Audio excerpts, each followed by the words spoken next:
గుర్తించి పాఠశాలలో చేర్పిస్తే టీచర్లు చదువు చెప్పేదానికి అవకాశం ఉంటుంది.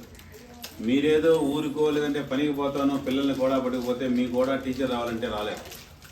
అందుకని ప్రతి తల్లిదండ్రి మా పిల్లలు చదువుకోవాలా, పెద్దవాళ్ళు అవ్వాలా, ఎందుకంటే మీకు చాలా భవిష్యత్తు ఉంది.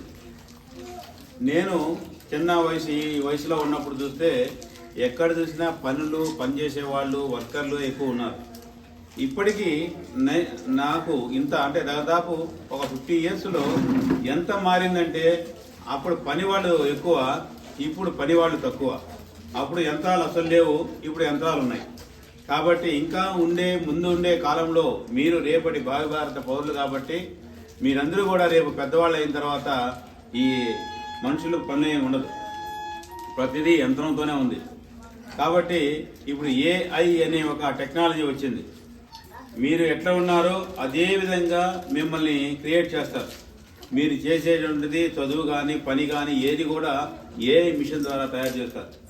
అలాంటి టెక్నాలజీ వచ్చేసింది కాబట్టి మీరందరూ కూడా ఇంకా ఇదే విధంగా ఉండాలంటే మేము ప్రత్యేకించి హ్యూమన్ రైట్స్ తరఫున ఎక్కడైతే గిరిజన కాలనీలు అంటరాని తరంగా మరీ ఘోరంగా ఉన్నాయో వాళ్ళని గుర్తించి వాళ్ళని ఒక స్టేజ్కి తీసుకురావాలనే తాపత్రయంతో మేము ముందుకు పోతున్నాం.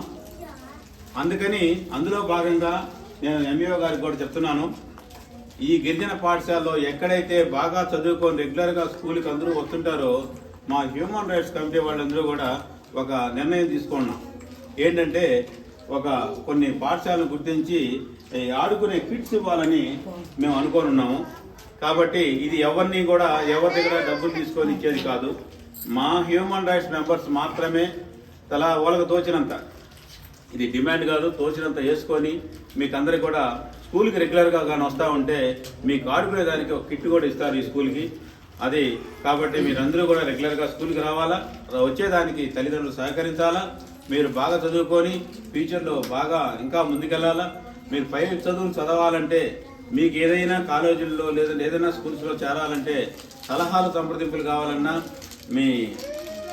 మీ యొక్క ప్రతినిధి అయినటువంటి స్వరూప్ సార్ ద్వారా మాకు తెలియజేస్తే మీరు ఎక్కడ ఏ విధంగా చేరాలా, ఏదన్నా పై చదువులు చదవాలన్నా అలాంటి సలహాలు ఇచ్చేదానికి కూడా మేము ఎల్లవేళలా మీకు అందుబాటులో ఉంటామని తెలియజేస్తూ చివరిగా ఈ సంస్థ చైర్మన్ అయినటువంటి డాక్టర్ SK జిలానీ బాషా గారు మాట్లాడారు.